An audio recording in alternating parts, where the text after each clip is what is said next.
माजी खासदार देशातील एक नामवंत विधितज्ञ सन्माननीय माजिद मेमन साहेब जो संबंध आज प्रकाश झाला सकाळी 4:30 वाजल्यापासून राज्याचे अल्पसंख्याक मंत्री राष्ट्रवादीचे नेते यांना चौकशीसाठी बोलवण्यात आलं, त्यांना समन्स दिले नव्हते वगैरे वगैरे या सगळ्या गोष्टी आहेत। याच्या संदर्भामध्ये कायदेशीर भूमिका आणि पक्षाची अधिकृत भूमिका हे माजी खासदार माजिद मेमन साहेब स्पष्ट करतील।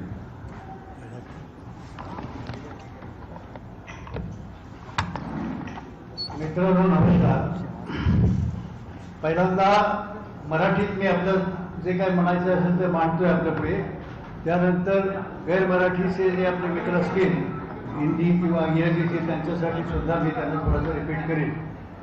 माझं हे जे आजचा आपल्या पुढे बोलायचं कारण की सकाळी आज जवळजवळ 6 ते 7 वाजल्यापासून आम्ही जे टेलिव्हिजन उघडलं आणि प्रत्येक महाराष्ट्राचे जे मराठी टेलिव्हिजन पाहिले तर त्याच्यावर दुसरी कुठली बातमी नसून फक्त आघाडी सरकारचे एक मंत्री आमच्या पक्षाचे ज्येष्ठ नेते आदरणीय नवाब मलिक साहेबांना ईडीच्या ऑफिसमध्ये दाखल होताना दाखवलं आणि त्यांना बोलवलं गेलं होतं म्हणून त्याप्रमाणे ते तिथे गेले आणि तिथपासून जे मागच्या 4 तासामध्ये सुद्धा जे काही राजकारण आम्ही पाहतोय की भारतीय जनता पार्टीचे कदम म्हणा किंवा आणखी लोक म्हणा तसे ते टेलिव्हिजनवाले माझासून विचारलं आणि मी आपलं थोड्यात आपल्या प्रतिक्रिया दाखवली, पण ह्या संदर्भात काय खुलासा करायची फार आवश्यकता आहे।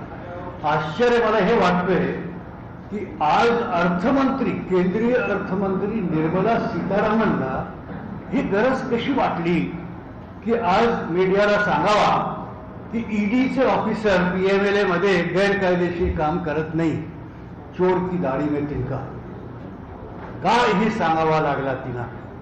महाराष्ट्राचे राजकारण चाललं आहे 2021 पासून ज्यावेळी आघाडीची सरकारची बांधणी झाली आणि भारतीय जनता पार्टीला एक मोठा धक्का लागला की नरेंद्र मोदी आणि अमित शहा सारख्या माणसं हे थांबू शकले नाही।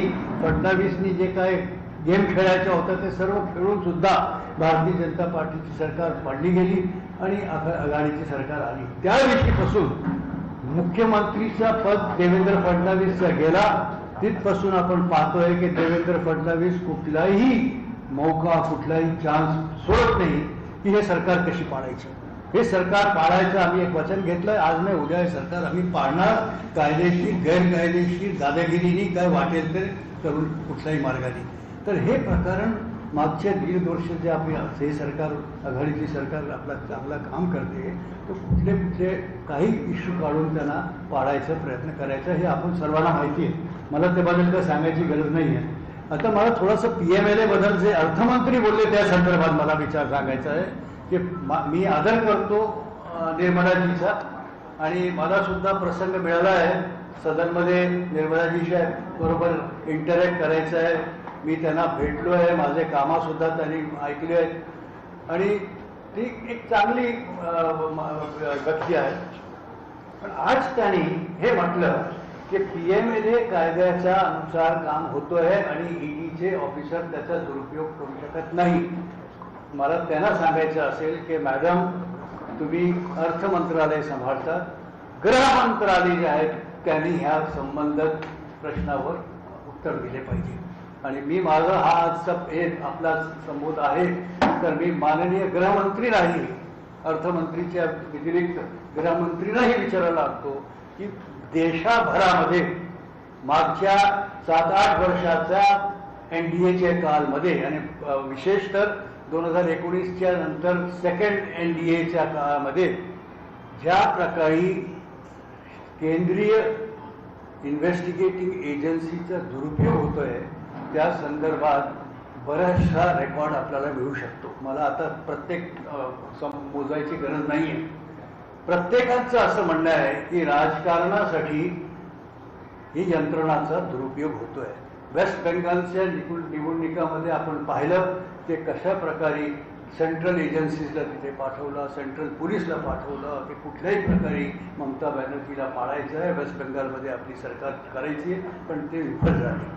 त्यानंतर जिथे कुठे त्यांना मिळाला चान्स तिथे income tax, CBI, ED, NIA अमुक असे एजन्सीज जे नॅशनल एजन्सीज त्याचा फायदा घेऊन राजनीतिक लाभ कसे करायचं, राजनीतिक ऑपोनंटला कसं त्रास द्यायचा आहे, त्याचा हा एक प्रकार लेटेस्ट आज सकाळी नवाब मलिकवर अटक झालेला आहे.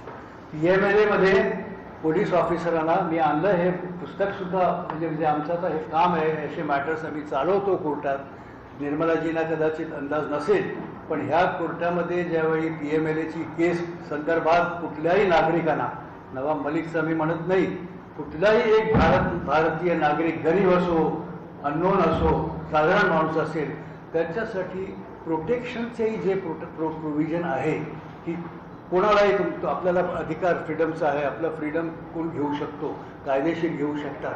तर PMLA मध्ये इंडियन पिनल कोड किंवा इतर कायदे जे आहेत त्यापेक्षा PMLA मध्ये अधिकारींना अधिक अधिकार आहे, पॉवर त्यांचे वास्ट आहे. आणि जिथे पॉवर्स वाढतात तिथे त्याचा चेक वाढायची आवश्यकता असतात. हे माझं नाही, सुप्रीम कोर्टचं म्हणणं आहे. 1994च्या सुप्रीम कोर्टचा निर्णय जोगेंद्र कुमारचा आहे.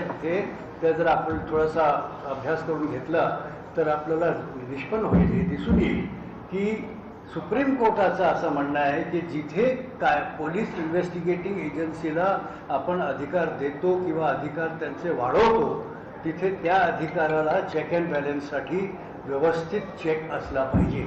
आता EDचे ऑफिसर कसे वागतात मला काही सांगायची गरज नाही आहे. CBIचे ऑफिसर कसे वागतात, हाच ED काही महिन्यापूर्वी, काही वर्ष 2 वर्षापूर्वी मला आठवतं शरद पवार साहेबांना बोलवायचा संबंध इश्यू केला होता. काय झालं मग, खोटा होता म्हणून लगेच मागे घेतला.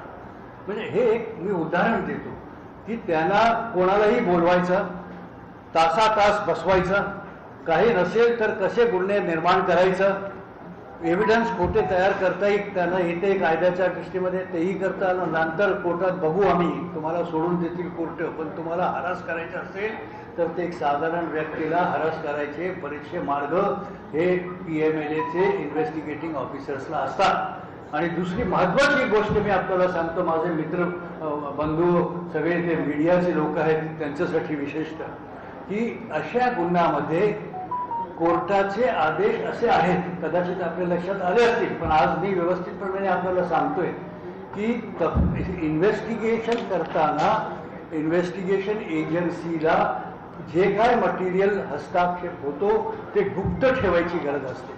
नवाब मलिकच्या कुठल्या गुन्ह्यामध्ये समावेश आहे, नवाब मलिकने कुठले गंभीर गुन्हा केले आहे, हे जर तुमचं म्हणणं असेल तर तुम्हाला हे गुप्तपणाने इन्व्हेस्टिगेशन केला पाहिजे होता. याचा प्रचार टेलिव्हिजनवर करता कामा नये. हे जे तुम्ही करताय, it is against law, it is against justice, it is violating your own course of investigation.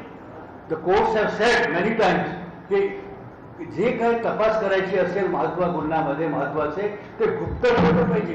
It need not be publicized. If you are conducting an investigation in an important matter, it is necessary for you to keep secrecy. Secrecy is the hallmark of a fair investigation. समजा मी तपास करतोय कुठल्याही गंभीर गुन्ह्यामध्ये, अंडरवर्ल्डचा गुन्हा असेल किंवा मनी लॉन्ड्रिंगचा मोठा गुन्हा असेल, तर मी जर स्पष्ट करून देईन जनताला की बघा आज आमच्या हातात हे आला, तर हा एक पावला तुम्ही उचलला आणि तुम्हाला एक पावल्यात काय सक्सेस मिळाली असेल तर तुमच्या पुढचे 90% जे सक्सेसचे प्रॉस्पेक्ट तुम्ही घुमावले.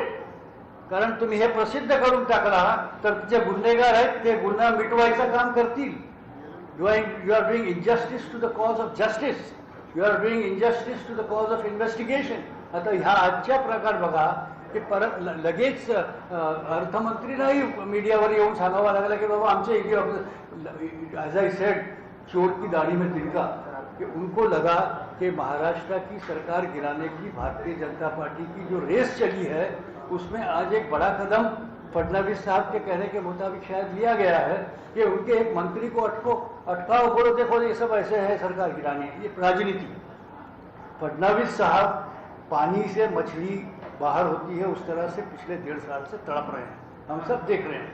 हर मामले में उन्होंने ये कहा कि ये आघाड़ी सरकार की जिम्मेदारी है। आज सुबह हमने बीजेपी के प्रवक्ताओं को सुना टेलिव्हिजन पर, हे म्हणताना की आघाडी सरकार याची जबाबदारी आहे। एक इंडिव्हिज्युअल माणसावर तुम्ही एक आरोप मांडता, तो आरोप काय आहे त्याच्याबद्दल मी आत्ता सांगतोय तुम्हाला। आणि ते आज नवाब मलिकला बोलवायचं कुठपर्यंत बरोबर आहे, कुठपर्यंत चुकीचं आहे, त्या संदर्भात सुद्धा मी तुमच्याकडे रोष टाकू शकतो। आता हा जे 2005च्या प्रकरणाबद्दल नवाब मलिकला आरोप मांडताय की बॉम्ब ब्लास्टच्या एक आरोपीकडून किंवा एक कन्व्हिक्टकडून जी जमीन त्यांनी अमुक प्राइसवर घेतली आणि तिथे गुन्हा केला, तिथे मनी लॉन्ड्रिंग झाली वगैरे आणि अंडरवर्ल्डशी दाऊदशी लिंक आहे वगैरे। Please understand what is the reason for this to be done today.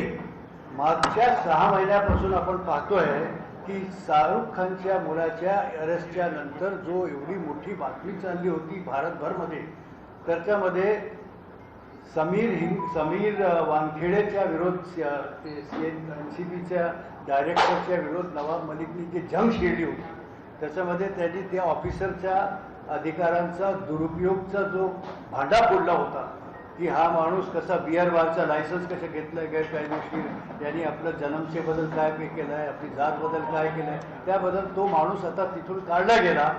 ह्या तपासातून सुद्धा निकाल काढला गेला। म्हणून नवाब मलिकने सत्यता स्पष्ट केली जनताच्या समक्ष। म्हणून मागचे 4 महिन्यापासून आमचा असा एक शंका होती आमच्या मनामध्ये की आतापर्यंत केंद्रीय इन्व्हेस्टिगेटिंग एजन्सी त्याच्या मागे का नाही लागली।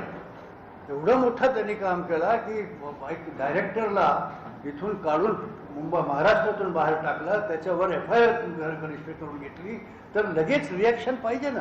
तर तो रिॲक्शन आम्ही आता आज सकाळी पाहिला। आता आज सकाळी जे म्हणताय CBI EDचे ऑफिसर की नवाब मलिकचे अंडरवर्ल्डशी लिंक आहेत, नवाब मलिकनी बॉम्बलास्टच्या आरोपींकडून ते जमीन घेतली आणि त्याच्यामध्ये काहीतरी घोटाळा आहे।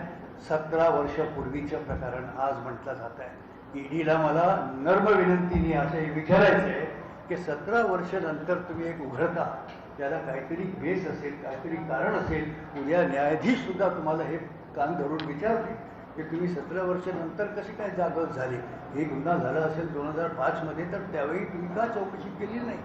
दुसरं महत्त्वाचं मी तुम्हाला सांगतो, आज 4 महिन्यापूर्वी precisely 11 November 2021, this is the news item, Devendra Fadnavis 11 November 2021ला देवेंद्र फडणवीस जे म्हणताय ह्या प्रकरणाबद्दल, ज्याबद्दल आता एवढा शोर केला गेला आहे की नवाब मलिक अमुक असे आहेत, त्यांचे अंडरवर्ल्डशी लिंक आहेत वगैरे वगैरे। I will just read these few sentences in English. This is the report. I am reporting from the printed media. I can give a copy to you also. The exchange of allegations, November 2021, 3 महिने निघून गेले। आता आज अचानक जागृत झाली एकदम ED आणि त्यांनी नवाब मलिकला बोलवलंय। 6 तासपासून चाललंय, कदाचित ते काय असेल ते करतील सुद्धा आमच्या विरोधात। म्हणजे कसं आपल्या अधिकारांचा प्रयोग कसा करायचा ते संदर्भात चर्चा चालली असेल EDमध्ये। I have nothing to say if they are doing something legal, but if they are doing something motivated by politics, if they are doing something with some vengeance, with some malice, as is so very obvious in the instant case, then we are the last people to keep quiet. Our party will not be silenced if you misuse law, if you do inflict injustice on anybody, be it a minister or be it a small worker of our party. We are the last people to keep quiet. We will agitate from day one till the end. आता बघा हे मी वाचतोय इंग्रजीमध्ये 4 वाक्य। दिस is November 2021। आता जर हेही खरं असेल ना, तर 11 नोव्हेंबरच्या नंतर 12-13 नोव्हेंबरला EDने का नाही कायदेशीर केला? 4 महिने काय करते होती ED? 4 महिने ती ह्याच्यावर इन्व्हेस्टिगेशन चालू होता का? दाऊदचा माणूस कोण आहे आणि दाऊदशी कनेक्शन कसे? जिथे तुम्हाला थोडासा कोणाला घ्यायचा असेल आणि पर्टिक्युलरली जर मायनॉरिटीचा माणूस असेल तर दाऊदला जोडा, इज इझिएस्ट। आता नवाब मलिकचा दाऊदशी संपर्क कनेक्शन कसं जोडलं आहे ते तुमच्या समोर कदाचित मागेही आलेलं आहे। I just read this 4 sentences. The exchange of allegations between NCP Minister Nawab Malik and the BJP continued Tuesday, 11 November 2021, with former Maharashtra Chief Minister Devendra Fadnavis accusing Malik of buying property for 2005 in chief from two men associated with the Mumbai underworld. 2005 मध्ये जमीनचा सौदा केला होता. ह्या गोष्ट November 2021 मध्ये सुद्धा चर्चेत आली होती आणि हे मीडिया आहे. I am reading media. I will give a copy to you. आता for cheap amount from the man of one of them was convicted for 1993 bomb blast case. addressing the media at the BJP headquarters here. Now तुम्ही record check करा तुमचा. BJPचे हेडक्वार्टरच्या media press conference मध्ये जे मी reproduce करतोय काय म्हटलंय त्यांनी. The former BJP leader, that is Devendra Fadnavis, said, a prime property of 2.80 acres at LVS Marg Kurla was bought by Solidus Investment Private Limited for a meager sum of 30 lakh rupees. The signatory on the deal was not Nawab Malik, was one Faraz Malik, Nawaz Malik's son, the son of Nawab Malik. Malik himself had resigned from the company on becoming minister in 2019. स्पष्टपणाने बीजेपीच्या press conference हेडक्वार्टरमध्ये झालेल्या त्याची reporting आहे November 2021 मध्ये. ईडीला त्यावेळी कळलं नाही की याच्यामध्ये काय असेल आणि आपल्याला काहीतरी केलं. नवाब मलिकला बोलून विचारूया का काय केलं गेलं नाही. आता अचानक 23 फेब्रुवारीच्या दिवशी काय घडलं की सकाळी 5 वाजता तुम्ही मंत्रीला बोलवतात. त्यांनी काय केला असेल गुन्हा काल परवामध्ये तर कदाचित तुमचं हे योग्य आहे करणार. तुमच्या मनात ज्यावेळी येईल त्यावेळी तुम्ही उभे राहा. तुमच्या मनात तुम्हाला ज्यावेळी शोभेल किंवा तुम्हाला कुठल्याही राजकीय नेत्याचा गुड बुक्समध्ये असून त्यांना जर समाधान द्यायचं असेल तर तुम्ही कायद्याची आड घेऊन लोकांना त्रास द्यायचा. आज हे प्रकरण असाच घडला आहे. नाव प्लीज सी दिस. एक minute, let me just finish this. I have no underworld links with which will reveal. आता ह्याच्यानंतर सिग्नेटरी तो जो डील आहे त्या डीलबद्दल त्यांनी वाद उभा केला आहे. त्याच्यावर सिग्नेटरी नवाब मलिक नाही आहे, त्याच्यात सिग्नेटरी फराज मलिक है, Nawab Malik son. Now this Faraz Malik was brought on television and रिपब्लिकची रिपोर्टिंग मी तुम्हाला वाचून दाखवतो परत. According to BJP leader, as part of the deal the Maliks paid rupees 15 lakh to Sardar Wali Khan and rupees 5 lakh to Salim Patel. This was rupees 10 lakh less than the finalized deal of rupees 35 lakh. Fadnavis said, adding that while Sher Ali Khan was sentenced to so and so for life, etc., is Dawood Ibrahim's man Hasina Parkas this thing. आता ह्या संदर्भात फराज मलिकला मीडियाने विचारला. त्याच वेळी नोव्हेंबरचंही म्हणतोय मी. नवाब मलिक मध्ये speaking to Republic TV, Faraz Malik said, around 400 people are living here in this area. I have a list of all those who live here on this land, disputed land. ज्याचा आता मुद्दा हातात घेतलाय. His allegations are, Fadnavis' allegations are wrong. Salim Patel was the landlord. I was a tenant here. Here I bought this land from Salim Patel. Evaluation of land has been done before I bought it. This land is not illegal and has not been bought even if at weak cost. I do not know Hasina Parkar and I have never met her. हा मुलाचा statement आहे November 2021चा. तर ईडीला याची खरी माहिती नाही का? हे सगळं it is in public domain. This is one television. And all this you wanted to inquire, you could have inquired there and then immediately. ज्यावेळी मॅटर फडणवीसने उघडणारा कोण? तोच जो सरकार पाडायच्या पाठीमागे रात्री झोपत नाही, तोच माणूस आता परत तिथे पिक्चरमध्ये आला. With respect to the former chief minister, I must say that if you are not getting sleep, go to the doctor, take medicine, but don't dream that you will put down this Aghani Sarkar by adopting to these unscrupulous means which he is trying to do. आता ईडीला तपास करायसाठी 6 तासपासून नवाब मलिकला अटकून ठेवलेलं आहे. आणि कदाचित काय सांगतात, अमुक झाला, अमुकचा भावने अमुकाचं नाव घेतला. These are all evidence which can easily be falsely created. In the court we have put them down many times, but unfortunately that stage will come later. But to get political advantage, you immediately instantly publicise everything. लगेच मीडियाकडे धावले. नवाब मलिकला बोलवलं ते मीडियाकडे धावायची गरज काय होती? मीडियाला सांगायची गरज काय होती की आम्ही गप. जर इमानदारीशी तुम्हाला कुठल्याही इन्सिडेंट ट्रान्झॅक्शनबद्दल जाणकारी घ्यायची असते तर तुम्हाला गुप्ततानी माणसाला बोलवून त्याची जाणकारी घेतली पाहिजे होती आणि पुढे पावले कायद्याच्या प्रमाणे उचलले पाहिजे होते. हे आपला कायदा आहे PMLAचा. पण तुम्ही ते नाही करायचे. तुम्हाला फक्त बदनाम करायचं आहे. तुम्हाला फक्त पॉलिटिकल इम्पॅक्ट ह्याचा काय होतोय त्याला लाभ बघायचा आहे आणि म्हणून ते तुम्ही असे कार्य करतात. त्याचं आम्हाला फार दुःख वाटतं. माझी विनंती अशी आहे, EDच्या अफसरांना, बाजूला EDचं ऑफिस आहे, आम्ही नर्म विनंती करतो तुम्हाला, please don't fall a pawn to anybody, even to us. If I am in power and if I tell you that Mr. Officer do like this, you are not the slave of political masters. You are the slave of law.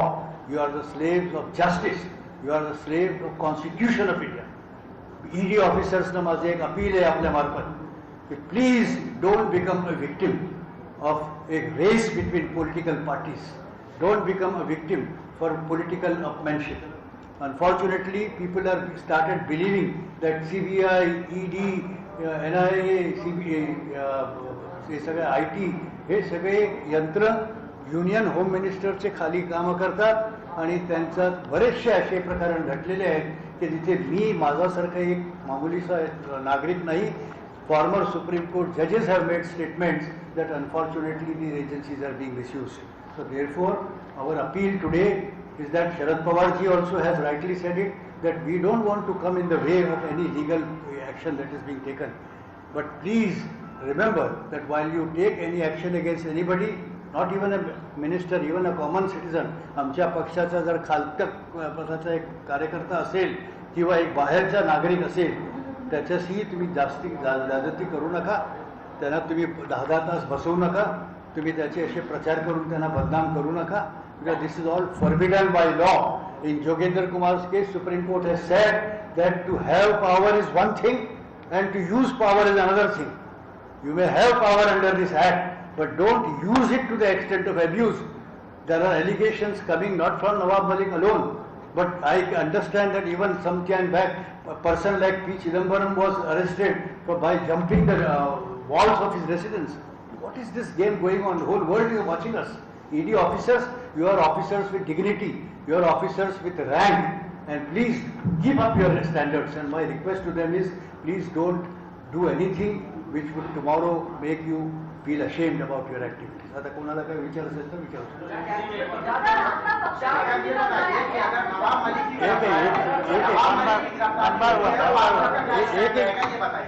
एक उभा राहून विचारा, तुम्ही उत्तर देऊ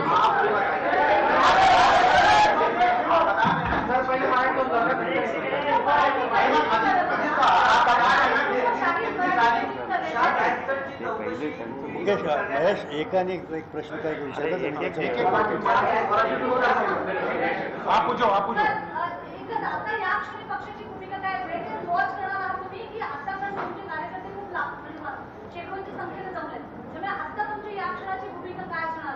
नाही काय म्हणते खूप कार्यकर्ते जमले, पार्टीची भूमिका काय?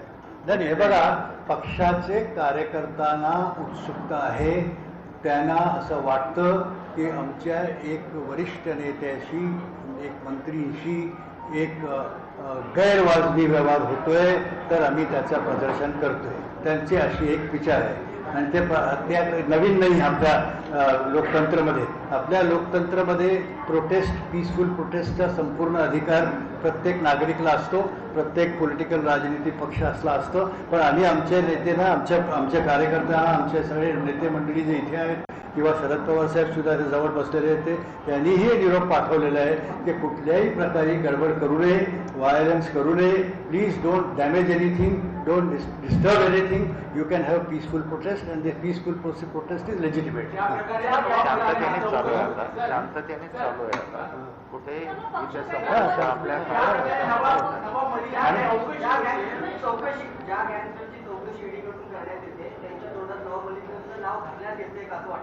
हा, चौकशी काय म्हणते? गैंगस्टर तोड़ने उनके जानबूझ के कहलवाया जा रहा है क्या? हाँ? जिस गैंगस्टर का नाम है सलीम पटेल और उसका नाम क्या नाही, है? क्या बोलतो चौकशीचं काय चौकशीमध्ये जरा एक मिनिट, हा. त्यांच्या तोंडात नाव घातलं जातंय का? हा. नवाब मलिकचं नाव घ्या असं विचार. नाही ठीक आहे. हे बघा, आता मला आणि तुम्हाला हे अधिकार नाही आहे की इन्व्हेस्टिगेशनची प्रोग्रेस कुठल्या दिशेने चालली आहे, हे अधिकार नाही आहे.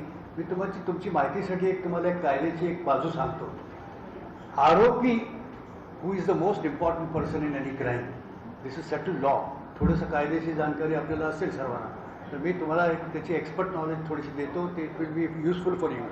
अक्यूज इज दी, जसं आपण म्हणतो ना, ग्रुप, ब्राईड ग्रुप, दुला असतो ट्रायलमध्ये.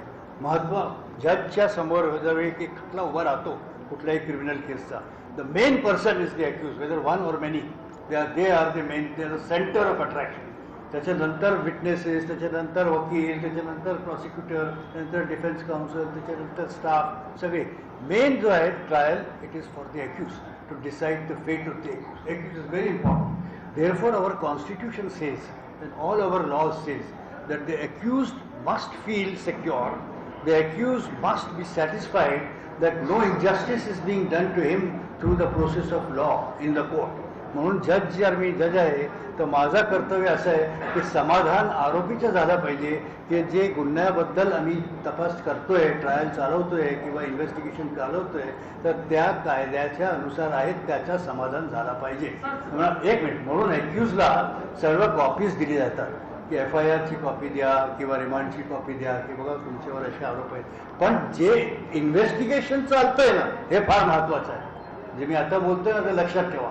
इन्व्हेस्टिगेशन जे चालतंय त्याचा कायद्यामध्ये तरतूद अशी आहे की तपास करणारी यंत्रणाला किंवा ऑफिसर्सना तो तपास कामाचा प्रोग्रेस दररोजचा, दर तासाचा, दर 24 तासाचा केस डायरीमध्ये वेगळा एंटर करावा लागतं. आणि ते केस डायरी अक्यूजला सुद्धा बघायचा अधिकार नाही जोपर्यंत चार्जशीट टाकली जात नाही. पण आता बघा की हे केस डायरीचा माल मसाला जेवढा आहेत ना, ते सगळं मीडियाकडे येतोय प्रत्येक. आता 4 तासामध्ये काय झालं तुम्ही मला सांगणार.